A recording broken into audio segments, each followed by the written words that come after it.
everybody, and welcome to another episode of This Week in X, presented by Crushing Comics. I'm here with my friends and co-hosts Tyler and Harry, and we're here to talk about X-Men issue number 16. It is out on the 30th of December 2020, and we are here to discuss every single aspect of it, which means this discussion comes with a lot of spoilers. Spoilers for this issue, spoilers for previous issues in the Dawn of X and Hickman's X-Men, and just spoilers in general. So you have been warned. If you are looking for a discussion of the other X-Men issue out this week, which was Wolverine number 8, due to a technical mistake of mine, we do not have a video of that. So you're going to have to listen to the podcast if you want to hear that discussion. Spoiler alert, we thoroughly disliked it. So now you know what that discussion's about. Now let's just have a round one go around of our first impressions of X-Men 16, starting with Tyler.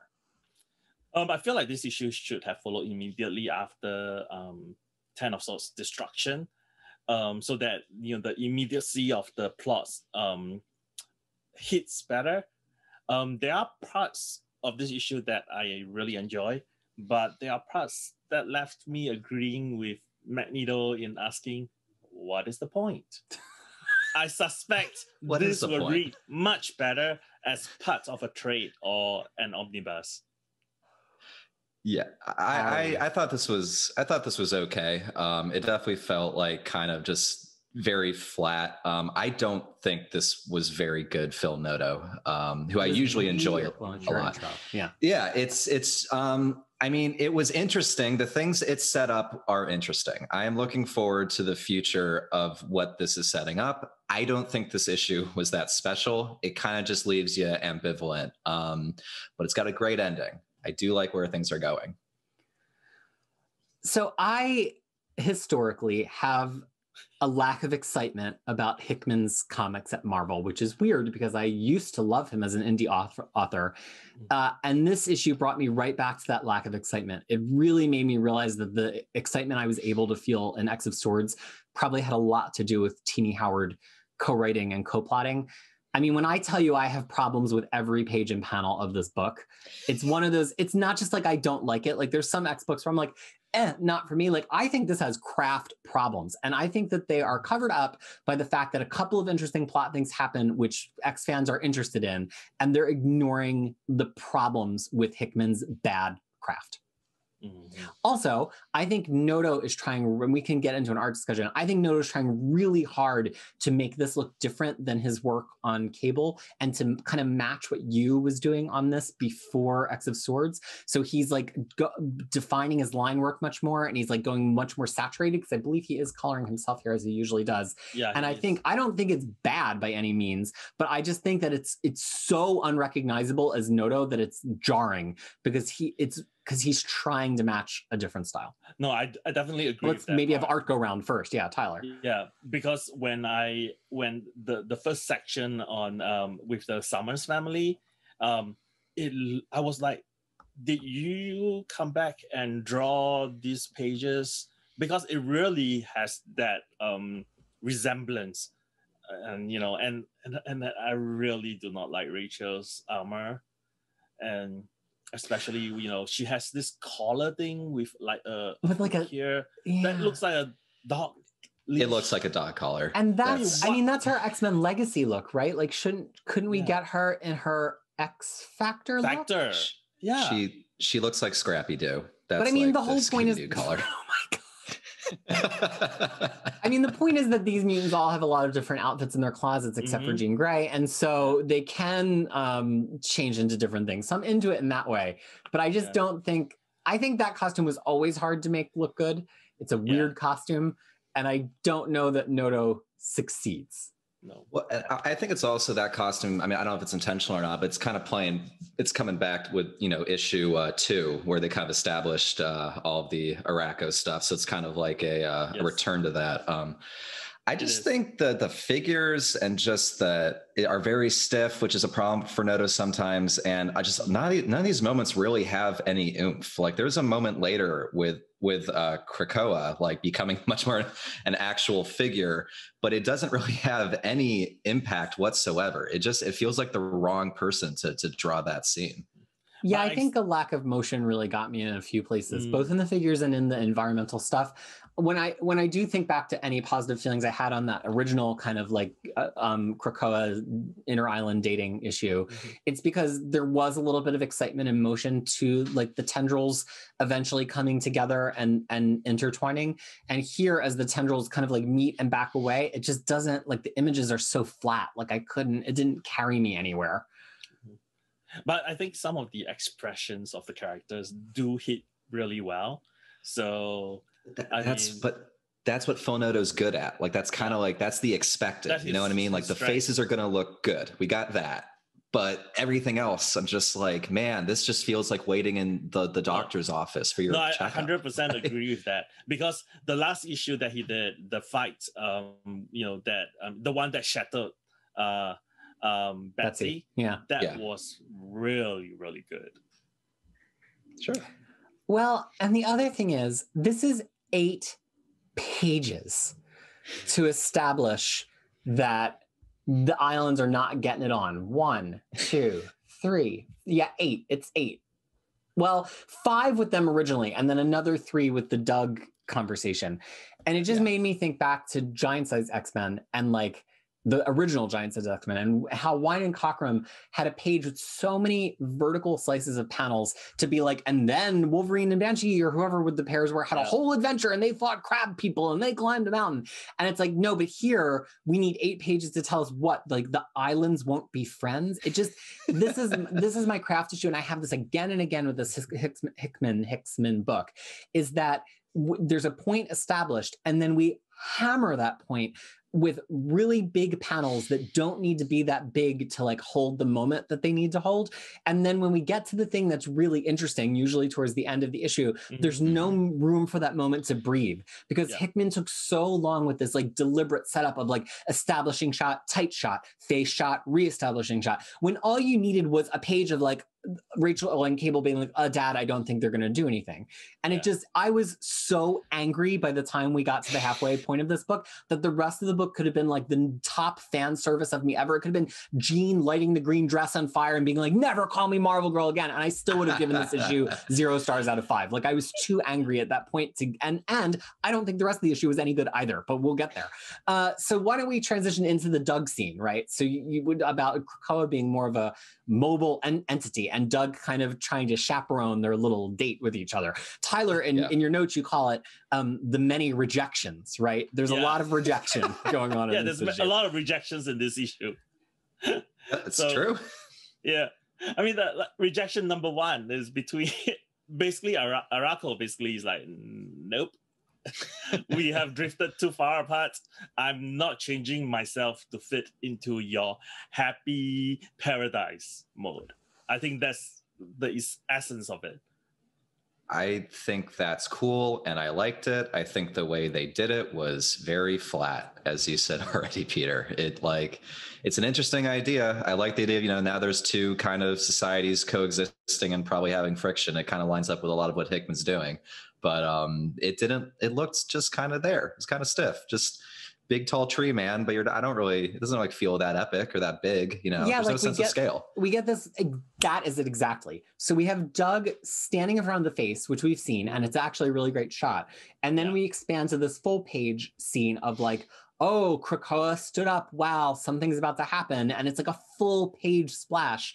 And then the next page is just, again, him walking over to talk with Arrako. Like, there's no reason that there's this idea that there's a progression of scale. It's Doug dwarfed by landscape, Doug by himself, Doug in front of the giant face, the giant Krakoa, and then nothing really happens. Like, it was thematically building us to a reveal or a piece of conflict or something shocking or something revealing, and then they just sit cross-legged in the water and Doug says, let's figure this out. And we roll into the next scene.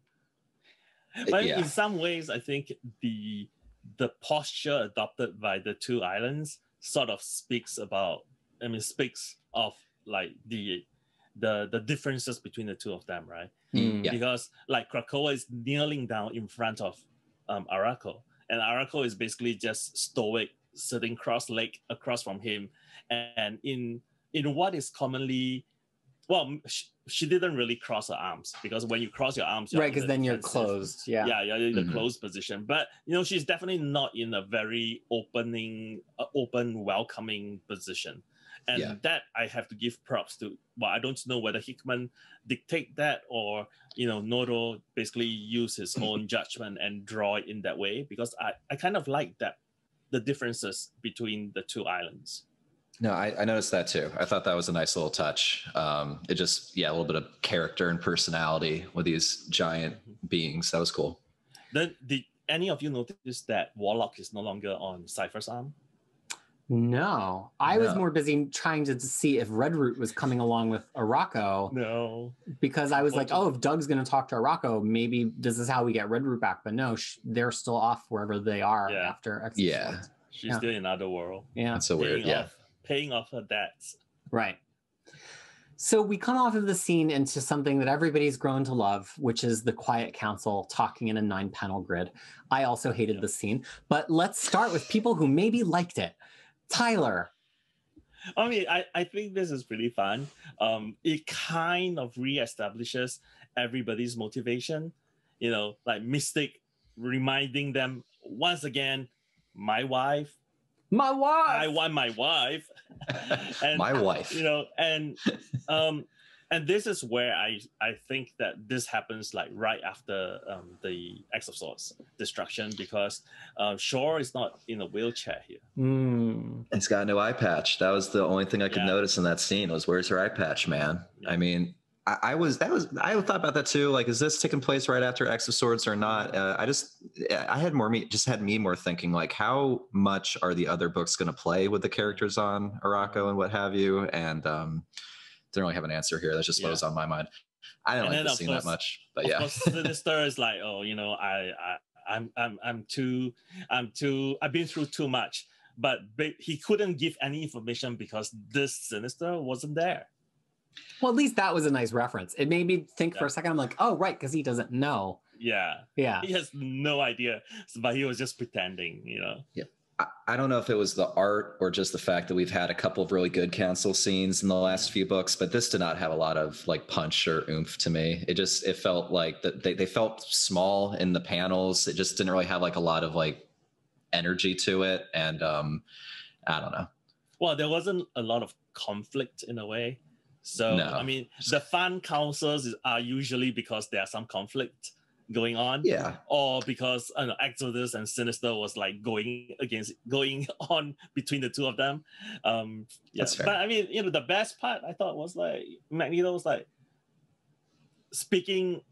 I mean, it's like a faction of the fans speaking through Magneto, saying, "What was the point of all this? like the swords." The rituals, the tournament, and we end up just having another island of mutants. I think we all had fun, and isn't that the important part? No, I mean, it's just, I think it's interesting that Arrako is going to be a very, it seems like not antagonistic, but definitely not super friendly neighbor. I think that's pretty huge for the book. It's just the way they're presenting it is not that exciting. And they are much bigger. They are like 20 times as many Arakis as there are Krakoans.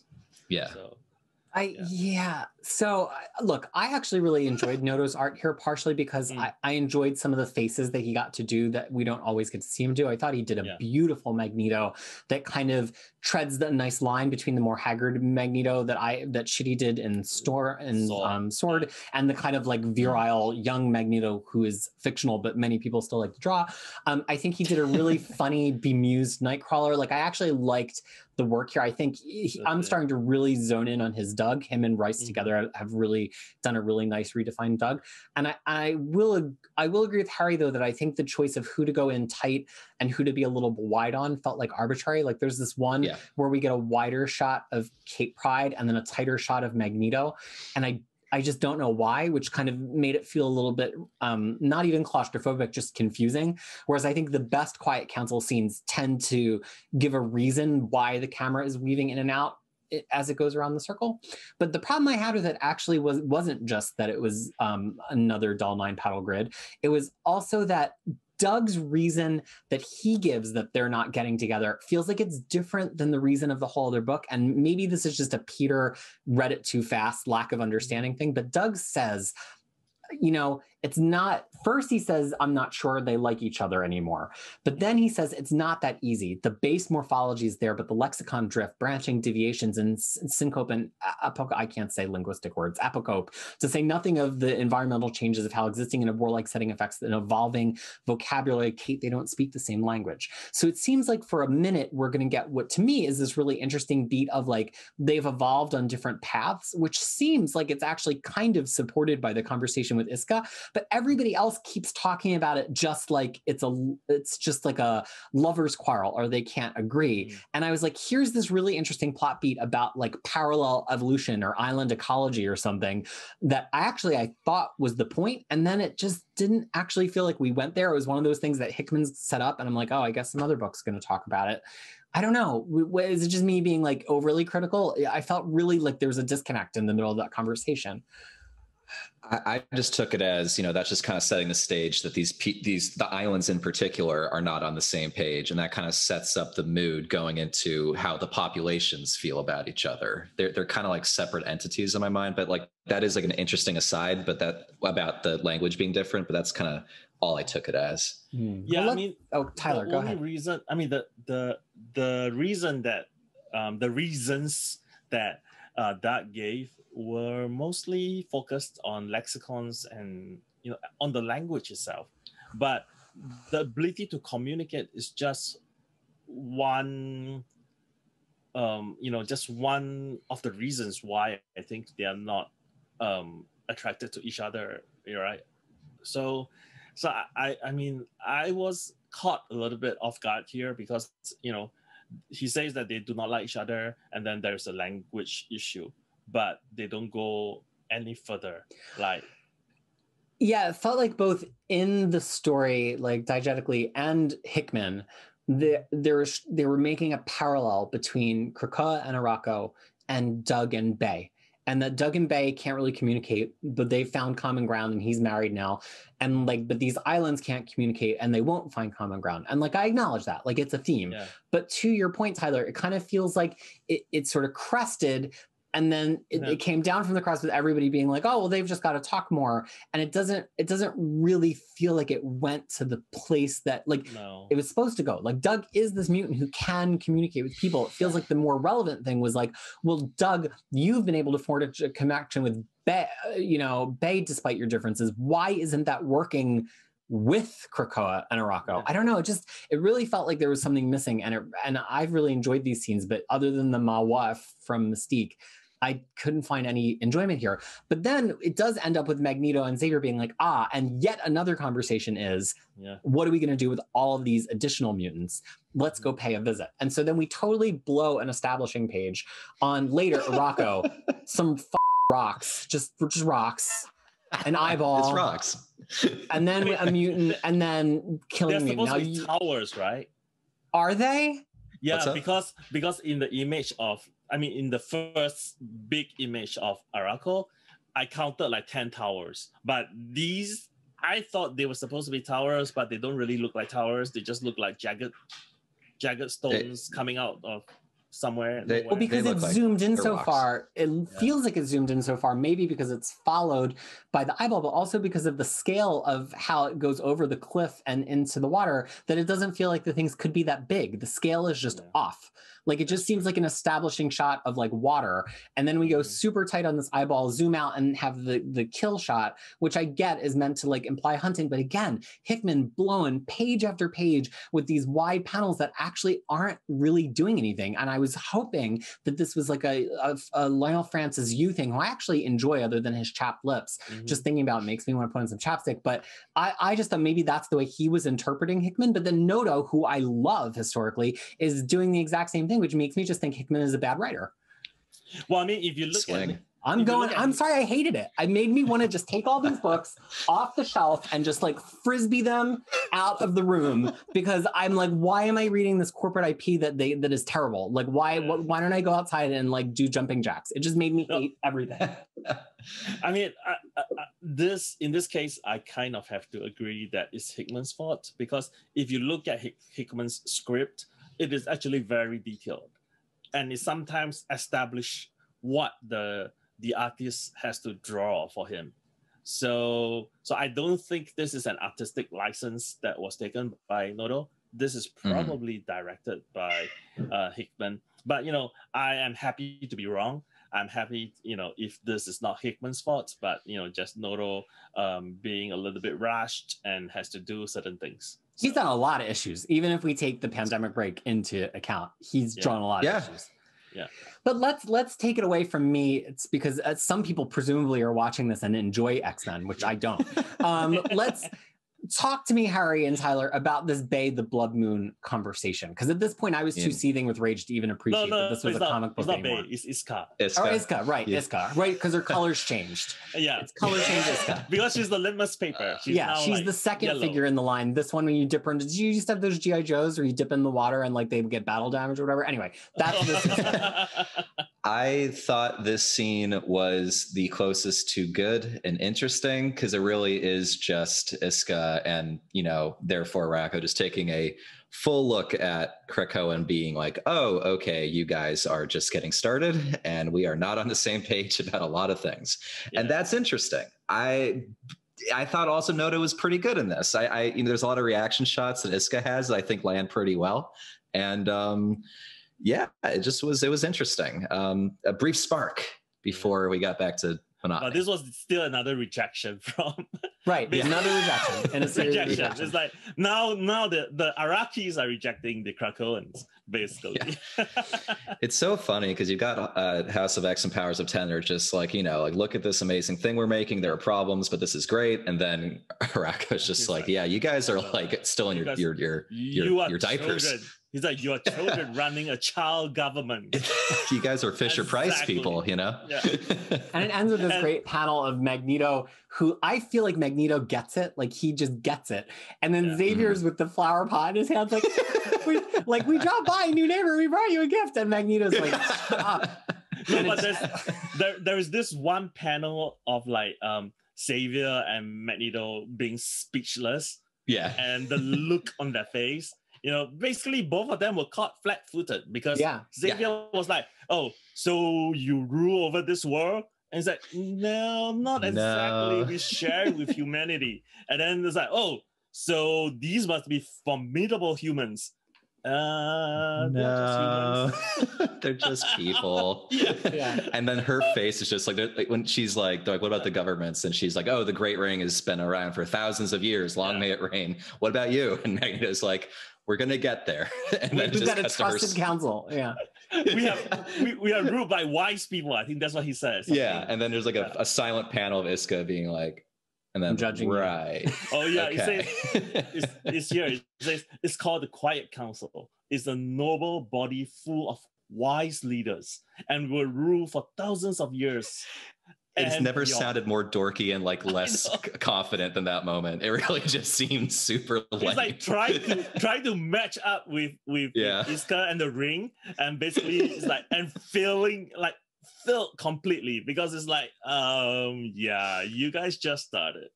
Yeah. The other thing too is that if I'm trying to find something redeemable about this issue of X-Men is that there's this idea that Isca changed colors because she changed sides, because in that battle she realized that they had the upper hand, which also implies as mutantum that there is a way forward with Krakoa and that she accepts that. And yet here, so it's kind of like, within the sovereignty of mutantum, she's sided with Krakoa. But then within the sovereignty of mutantum, she's not necessarily going to go along with Magneto and Xavier. This is not just a conversation. Isca would not be rejecting them if they were winners. Like that's how she works. Yeah. So she's basically saying to them, like, you didn't come to me with enough of a pitch. I'm not even going to engage on this with you. And it's not only a message about the culture, it's who she is. She can't have this conversation with them and accede to their wishes and plant their flower because they're not winners. Like, and that to me actually was really interesting. And that was an appropriate amount of subtext, right? You didn't have to dig through like 1,000 issues. We just saw that this is how Isca's power works. Yeah. I don't know. Did you get that aspect too? No, that she's like got to pick a winning horse. She has to.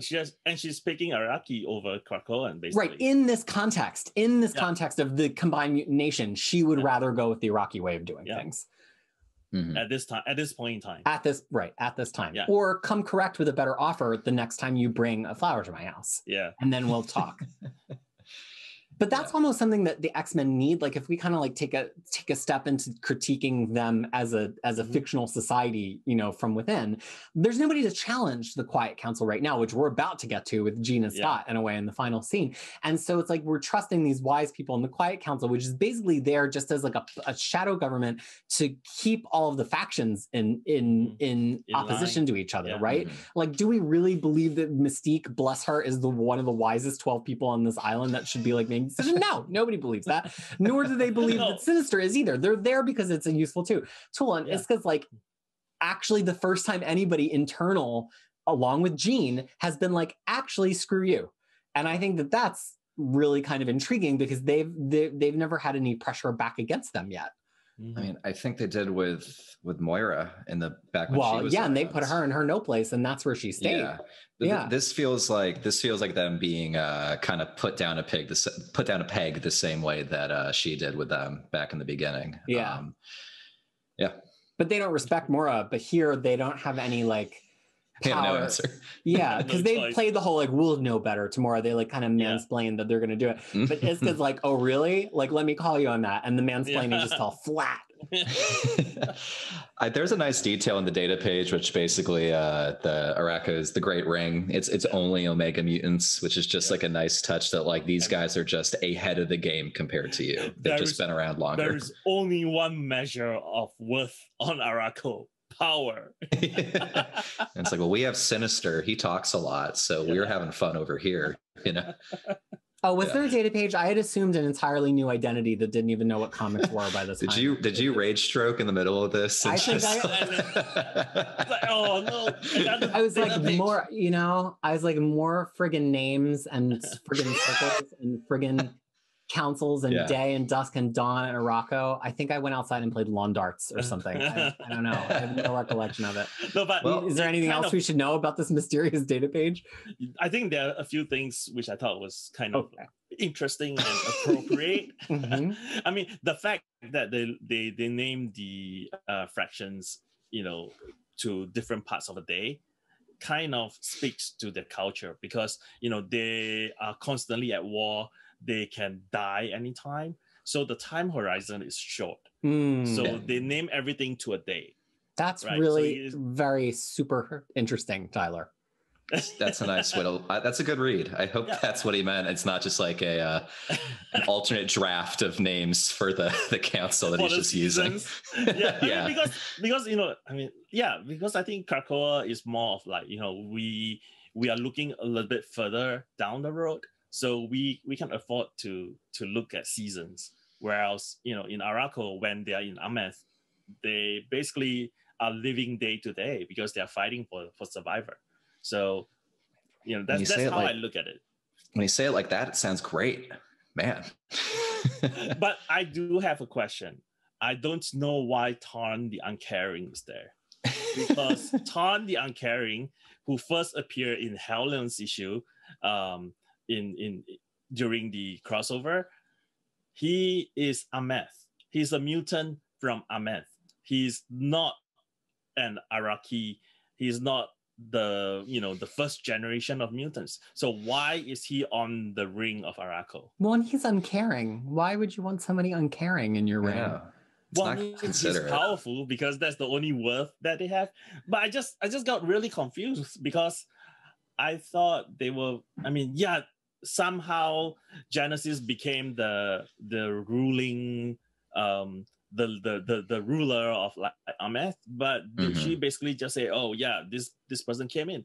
But I thought in Helion's Tarn and his Locus Val were going to Arrako to collect genetic materials of the Arrako Araki as well. Well, also you raise a good point about like, how did Genesis and the Four Horsemen fit into this? Were they in the spots that are now redacted? Because like they were four of the most powerful mutants previously. So like, I don't, or did they supersede this council, or is this council meant to explain why so many of these people like Isca and like Redroot were like willing to even negotiate with the Horsemen in X of Swords stasis when the swords all came around, because they actually had a relationship with them. Because at the time I read it as like, why are all these people like agreeing with this war council? But it actually makes a lot more sense, I think, if they were all on their version of the Quiet Council together. But it's kind of just unclear to me if the redacted spots are them and now it's somebody different, or if it's just meant to be like, oh, future excitement. Well, maybe Isca is not on a Great Ring. I think Isca's position might have been Genesis.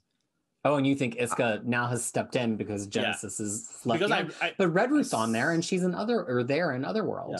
Well, I mean, Redroot is basically the Doug. Redroot and Arrako is basically Cypher and Krakoa. Right, but I mean, Redroot's on the list, but Redroot's in Otherworld. In Otherworld, she's like trapped there. Yeah.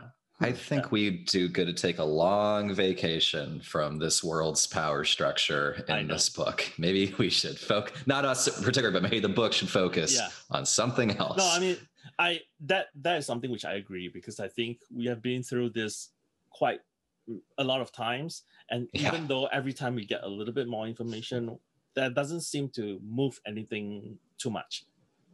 Like, you could have put this data page, put the data page in the beginning of X of Swords. I've been like, oh, okay, interesting. And then I move on with my life, you know? It feels like information that I would have actually devoured during X of Swords. And now it kind of feels very, so now we come to the final scene, the final rejection, in the words of Tyler. And here I have a brief moment of enjoying this issue because rejections. Multiple.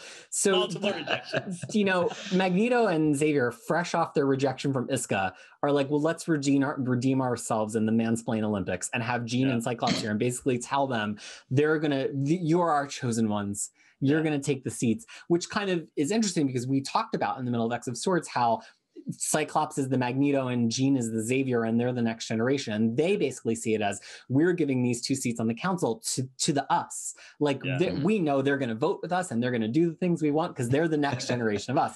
And Jean and Cyclops just being like, hold up. And looking at each other and like totally turning them down. Which to me is really interesting because I'm like, and I felt the direction it was going. And I'm like, they're going to say that the people should choose. This is really interesting. But then it kind of took a little bit of a late stage twist because they're like, we've got to reestablish the X-Men. Praise what's holy from my perspective. Get me out of this book. But also, maybe somebody else could write it. But also that they're going to have a vote for who the X-Men should be, not who the members of the council should be. Did that feel like as much of a twist to the two of you as well? Yeah, thought it was great. It was like, cool, let's have an election story that's far away from any sword stuff. Let's just do this. Of course, this was supposed to come out probably 3 months ago originally because of the I was wondering if that was the big tie-in, you know. No, I think that's the problem, right? That was the problem with padding X of Swords into 22 chapters because it totally disrupts everything. Because I feel like if X of Swords is just 10 issues and it goes through with, you know, I mean, it subverts our expectations and then we come right out of it and we deal with this, it would be so interesting to me because, you know, we did not have this lengthy thing which we think is going to lead somewhere and then did not get there. You know, I don't know. But talking about, you know, the Magneto is Scott, or Scott is the future Magneto, and Jean is the future Xavier. Phil did Noto did a really great panel here where you see an overhead shot of them in the X on the council, and you see them standing right across from each other. It's a good page. Was awesome. If I bought one page from this issue, that would be the page that I would buy. Like it just was great the whole arrangement. And this is an example to me of like, you can have big panels and it doesn't have to suck. Like things can happen. You can show power, like it's showing Jean and Cyclops together with this line of the tree separating them. And then it does that great overhead shot to like establish the parallelism. And then it has Jean and Cyclops in the same positions, but it plays with camera angles. So it's not the tree dividing them. And it lets the camera looks up at Jean. It looks a little bit straight on at Cyclops. And I'm like, that's how you do a 4-panel page. It like, there's reasons that the camera is moving around on this page instead of just being like 4 establishing shots over and over again. It's really good storytelling in that page. It says a lot, which is what you want from a book with people talking. Yeah. And so also I have a question. Oh, okay, go ahead. I was just going to say also Noto, my designated Jean artist, drawing a beautiful, beautiful Jean there. And also this very affable Cyclops, like his smile, he's got laugh lines. Like he's genuinely delighted by this idea. And that came across to me in the art here so much more than it did in any of the text. Like if you just read that word balloon, we're going to let the people vote. It sounds like we're going to let the people vote. Like you could read it really flatly, but he's chuckling. Like I read it as we're gonna let the people vote. Like it just, and I think that you know, having somebody who can do faces and expressions like that, like Noto, as opposed to some of the other people that have been on this book so far, maybe is part of what we're missing as the X factor, and like given this some juice. Like we need a little bit more personality here, and I think Noto, you know, whether we liked his overall performance here or not, does always bring that on facial.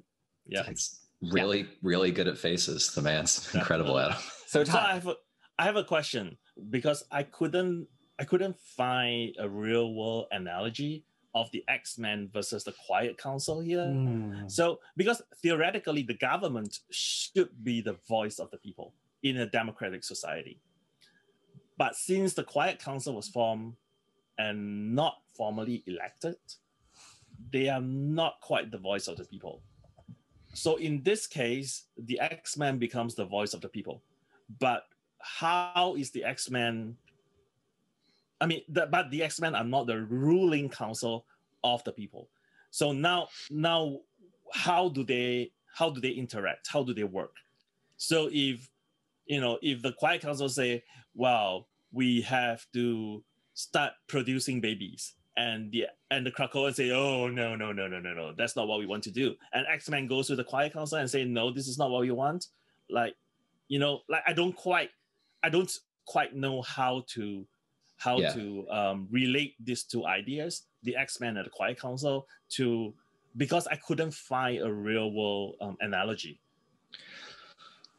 I mean, it's the superhero. There are going to be superheroes while the Quiet Council are being more like governmental decisions, which I can't really picture what that's going to look like either, because so far the book hasn't had like an actual X-Men team, but they have been doing big things. So yeah, I'm not quite sure either.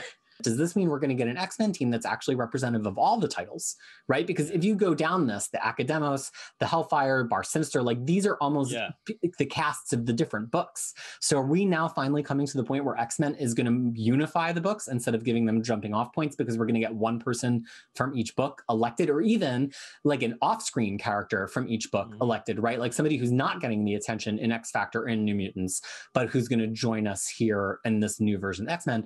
To me, even though I had already totally went blind trying to get through the previous data page, I came back a little bit here because I was like, picture the possibilities. Yeah, I mean, it's interesting that they have party affiliations. And I mean, what really caught my eye was like the Araki pillow. What is that? Well, it's also kind of like New York having like the amount of electoral votes that it has compared to Montana, right? There's like how many more Irakans? Oh, the Iraqi pillow, or you're gonna get some nominations. It's like, are we really going for proportional representation here? Because there should be like 25 districts. No, but Arako basically says no to Krakoa. So why are they eligible? I don't know. Do they want an X-Men or not? Yeah. And who would you want to see from there? Would you want Isca as an X-Men? That would be interesting. Do we want Bay as an X-Men? I kind of want Bay, but I don't really want Isca. Oh, I want the prophet with the snake thing coming out from the crouch. I want Bay, and I want Dazzler, because I want to see what happens when Dazzler absorbs the crazy sounds that Bay makes with the Doom Note. No, the other thing is like, what's the difference between the Wild Hunt and Academos habitat? Yeah, I'm not sure. The only good parts of this issue is thinking what's going to happen next, and that's not a good sign because there's nothing happening in the issue that's giving you any enjoyment. It's just like, ooh, I wonder what'll happen later. Which is why I think this will read much better in a trade or an omnibus. Yeah, where you can just jump right to the next. Yeah. The positive there is, oh, don't worry, you can read something else quickly. That is our positive for this issue. Well, and that's the positive we're going to leave you on here. Don't worry. Because if you didn't like this issue or if you didn't like our conversation, there's more X to talk about next week. And X-Men is better when it is read together. So on the behalf of myself, of my co-hosts, colleagues, and friends, Tyler and Harry, thank you so much for joining us for another This Week in X. We will be back to talk about more X-Men comic books. And we hope you are well now and that you'll be well when you return to us then. Thanks so much. Happy New Year. Happy New Year, everybody.